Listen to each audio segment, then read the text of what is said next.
Hi எல்லாருக்கும் வணக்கம். Share மார்க்கெட்டுடைய பேசிக் என்ன அப்படிங்கிறத வந்து சார் வந்து நிறைய விஷயங்கள் அதில் எக்ஸ்பிளைன் பண்ணிக்கிட்டு இருக்காரு. ரெண்டாவது என்னென்னா அவருடைய எக்ஸ்பீரியன்ஸ்லேருந்து எடுத்து சொல்லிட்டு இருக்காரு. அதான் வந்து இதில் ரொம்ப சூப்பரான விஷயம். ஸோ அப்படி இருக்கும்போது நம்ம எல்லாருமே கேள்விப்படுற ஒரு விஷயம், இந்த ஸ்டாக் மார்க்கெட் இருக்கணும் இல்லை பேங்கிங் சம்மந்தப்பட்ட எல்லா விஷயத்துலையுமே நமக்கு செபிங்கிற ஒரு வார்த்தை கேட்டே இருக்கும். செபி அப்படின்னா அது வந்து security exchange board of India அப்படிங்கிறதுடைய சுருக்கம் தான் செபிங்கிறது. இந்த செபி பற்றி டீட்டெயிலாக தான் இன்றைக்கி வந்து பேச போகிறோம். ஸோ எப்படி தான் இருக்கீங்க? நீங்கள் செபி அட்வைசர் கிடையாது, ஆனாலும் செபி பற்றி அட்வைஸ் பண்ணுவார். Okay sir, correct. நான் I'm not a SEBI advisor.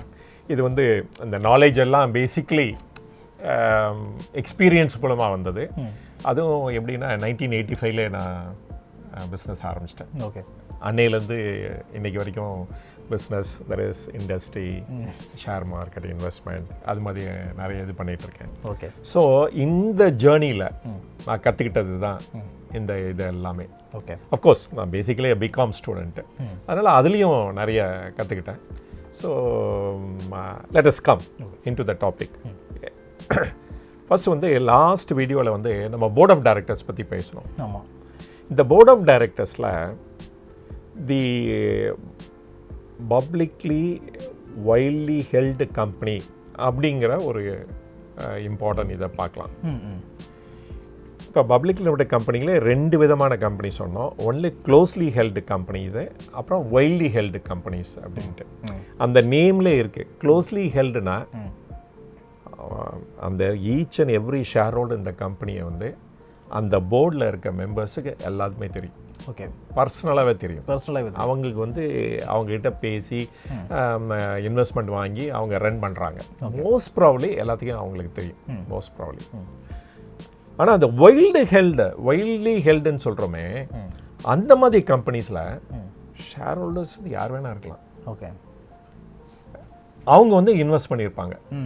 உங்களுடைய ஆர்டிகல்ஸ், மெமராண்டம், உங்களுடைய கம்பெனியை பார்த்து சரி இவர் நல்லா பண்ணுவார் அப்படின்னு சொல்லி உங்களுக்கு பணம் கொடுப்பாங்க. ஓகே. இப்போ நீங்கள் இது சொல்லும்போது எனக்கு ஒரு கேள்வி வருது. இப்போ இந்த வைல்டு ஹெல்டு அப்படின்னு சொல்கிறீங்க தெரியுமா, அதில் வந்து ஷேர் ஹோல்டர் யாருக்கும் தெரியாமல் இருப்பாங்க அப்படின்னு. அதில் நம்ம இந்த ரீட்டைல் இன்வெஸ்டர்ஸ் தான் சொல்கிறோம்ல, அதையும் சேர்த்து போமா? ஆமாம்மா, எல்லாமே வந்துடுவாங்க. சென்னை எல்லாருமே வந்துடுவாங்க. Okay okay. வைல்டு ஹெல்டு கம்பெனின்னா பறந்த அளவுக்கு எவ்வளோக்கு எவ்வளோ முடியுமோ அந்த இதுக்கு வந்து அவங்க இந்தியாவில் கூட இருக்கலாம், ஃபாரினில் கூட இருக்கலாம், எங்கே வேணா இருக்கலாம் அவங்க ஷேர் ஹோல்டர்ஸ். அந்த மாதிரி கம்பெனியை பற்றி நம்ம டிஸ்கஸ் பண்ணலாம் இன்றைக்கி. ஓகே, அதான் இன்றைக்கி மோஸ்ட் இம்பார்ட்டன்ட் டாபிக். ஆனால் இந்த மாதிரி கம்பெனி நான் ரன் பண்ணணும் அப்படின்னா நான் முதல்ல சொன்னேன், கம்பெனி இன்கார்பரேட் பண்ணுறதுக்கு ரெஜிஸ்டர் ஆஃப் கம்பெனிஸுக்கு போய் நான் பர்மிஷன் வாங்கணும் அப்படின்ட்டு. அது வந்து ஒரு கவர்மெண்ட் ரிலேட்டட் பாடி, கவர்மெண்ட் கம்பெனி. அது அந்த ரெஜிஸ்டர் ஆஃப் கம்பெனிஸ்ங்கிறது. இங்கேயும் அதே மாதிரி கவர்மெண்ட்டு ஒரு லா பாஸ் பண்ணி அதில் ஒரு ரெகுலேட்டரி பாடியை வந்து அப்பாயிண்ட் பண்ணியிருக்காங்க. அவங்க தான் security exchange board of India. Okay.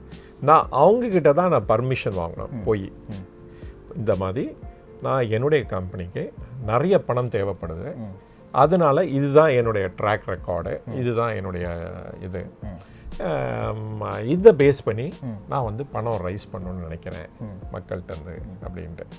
அவங்களெல்லாம் எனக்கு தெரியாது, அவங்கள பற்றி எனக்கு ஒன்றுமே தெரியாது. அவங்க வந்து என் கம்பெனியில் அவங்க வந்து நீங்கள் கொடுத்துருந்த ப்ராஸ்பெக்டஸ்ன்னு சொல்லுவாங்க, அதை பார்த்துட்டு ஓகே ஆச்சுன்னா அவங்க பர்மிஷன் கொடுப்பாங்க.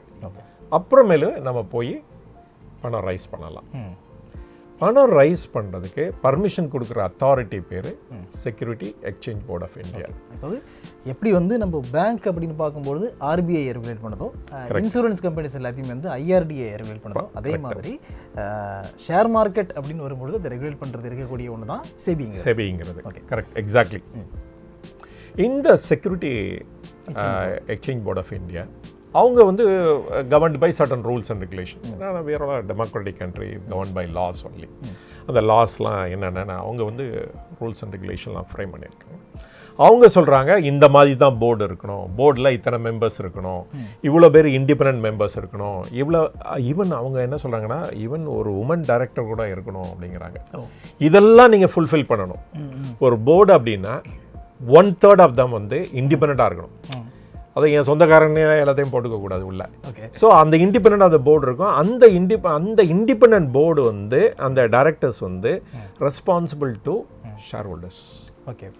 தோ போர்டு கலெக்டிவ்லி ரெஸ்பான்சிபிளாக இருந்தாலும் ஷேர் ஹோல்டர்ஸ்க்கு, ஆனால் அந்த இண்டிபெண்டன்ட் டைரக்டர்ஸ் இருக்காங்கல்ல, அவங்க வந்து இவங்களோட ரிலேட்டிவ்ஸாக இருக்கக்கூடாது, க்ளோஸ் ரிலேட்டிவ் பிளட் ரிலேட்டிவ்ஸாக இருக்கக்கூடாது.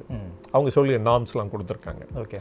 அதே மாதிரி ஒரு உமன் டைரக்டர் அது இருக்கணும் அதில். ஓகே. அப்படின்னு சொல்லி ரூல்ஸ்லாம் போட்டிருக்காங்க. ஓகே.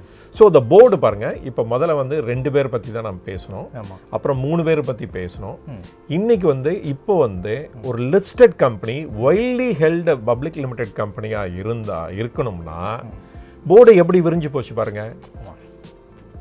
ப்ரொமோட்டர்ஸ் இன்னும் ஒருத்தங்க இருக்காங்க, அவங்களுக்கு சப்போர்ட் பண்ணுறதுக்காக இண்டிபெண்டன்ட் டைரக்டர்ஸ்னு இருக்காங்க, அப்புறம் ஒரு உமன் டைரக்டரும் கம்பல்சரியாக போட்டாகணும். So the not only shareholders are wildly இது, even the board is also wild. There is ரிலேட்டிவ்ஸ்லாம் இல்லாமல் அது வந்து ஒரு நல்ல தரமான பீப்புள் வந்து அதை ரன் பண்ணும் அப்படின்னு நினைக்கிறாங்க. அந்த மாதிரி இருக்கிற கம்பெனி தான் அங்கே லிஸ்ட் பண்ண முடியும். ஸ்டாக் எக்ஸ்சேஞ்ச், ஸ்டாக் என்எஸ்சிலையோ பிஎஸ்சி லிஸ்ட் பண்ணோம்னா இந்த கேட்டகரியில் வரணும், இந்த குவாலிட்டி எல்லாமே இருக்கணும் ஒரு கம்பெனி. கரெக்ட். Okay sir. இப்போ வந்து நெக்ஸ்ட் இதுக்கு போயிட்டோம். லிஸ்ட் பண்ணணும்னு சொன்னேன். லிஸ்ட் பண்ணணும்னா என்ன, 2 இடத்துல தான் லிஸ்ட் பண்ண முடியும் இந்தியா பொறுத்த வரைக்கும். மெயினாக அதர் திங்ஸ்லாம் இருக்குது, அதை நம்ம இப்போதைக்கு கன்சிடர் பண்ண வேண்டாம். நம்ம அடுத்த வீடியோவில் வந்து பார்ப்போம். அதாவது 2 எக்ஸ்சேஞ்ச் இருக்குது, என்எஸ்சி இருக்குது, பிஎஸ்சி இருக்குது. என்எஸ்சினா என்ன, பிஎஸ்சினா என்ன, எப்போ வந்து ஃபார்ம் பண்ணாங்க அப்படிங்கிற எல்லா விஷயத்தையும் வந்து அடுத்த வீடியோவில் கண்டினியூ பண்ணுவோம். ஸோ இதே மாதிரி உங்களுக்கு பிஸ்னஸ் சம்மந்தப்பட்ட நிறைய விஷயங்கள் தெரிஞ்சுக்கிறதுக்கு நீங்கள் என்ன பண்ணணும்னா மறக்காமல் காவேரி பிஸ்னஸ் சேனலை சப்ஸ்கிரைப் பண்ணிவிடுங்க, பண்ணிவிட்டு அந்த பெல் ஐக்கானை ப்ரெஸ் பண்ணுங்கள். Okay, thank you so much.